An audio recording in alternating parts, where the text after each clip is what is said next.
কালো টাকা ও পেশি শক্তির ব্যবহার বন্ধ করা না গেলে জাতীয় সংসদ নির্বাচন আগের মতোই তামাশার নির্বাচনে পরিণত হবে বলে মন্তব্য করেছেন রাজনৈতিক দলের নেতারা। সোমবার ইসির সঙ্গে সংলাপে তারা পোস্টারের ব্যবহার ফিরিয়ে আনা, জামানতের টাকা কমানো ও নির্বাচনে ড্রোন ব্যবহারের পক্ষে মত দিয়েছেন।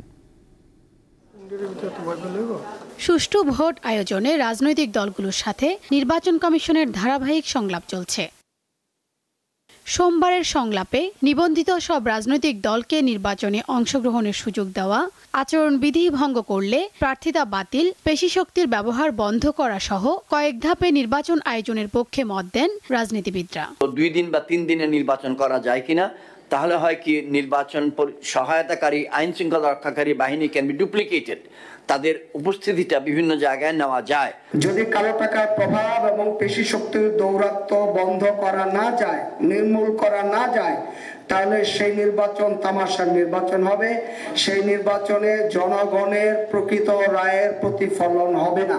নির্বাচনে এআই এর অপব্যবহার রোধ, পোস্টারের ব্যবহার বাদ না দেওয়া, জামানতের টাকা কমানো ও ভোট কেন্দ্রের নিরাপত্তা নিশ্চিতের পরামর্শ দেন তারা। ভোটাররা যাতে নির্ভয়ে নিজ ভোটাধিকার প্রয়োগ করতে পারেন, তার জন্য নির্বাচন পরবর্তী সহিংসতা রোধে আইন প্রণয়ন করতে হবে। আমাকে যে ভালোবাসে, আমার ব্যানারটা, আমার পোস্টারটা, আমার লিফলেটটা তার ঘরের দেওয়ালে রেখে দিবে। আমাকে যে ঘৃণা করে সে ছিঁড়ে ফেলবে। ঘৃণা করাটাও আমার প্রতি একটা আকর্ষণ। ব্যানারের ব্যবস্থা, পোস্টারের ব্যবস্থাটা বিলীন করা সঠিক হবে বলে আমি মনে করি না। তারা ভোটারদের আচরণবিধি তৈরি করেন, তাদেরকে এডুকেট করেন, তাদের লিটারেসি ইজ ক্রিটিক্যাল। তারা যেদিন ভোট দেওয়ার জন্য উপযোগী হয়ে যাবে, তখন সেই দিন আপনাদের এই গেজেট প্রার্থীদের জন্য এবং পলিটিক্যাল পার্টিদের জন্য করতে হবে না।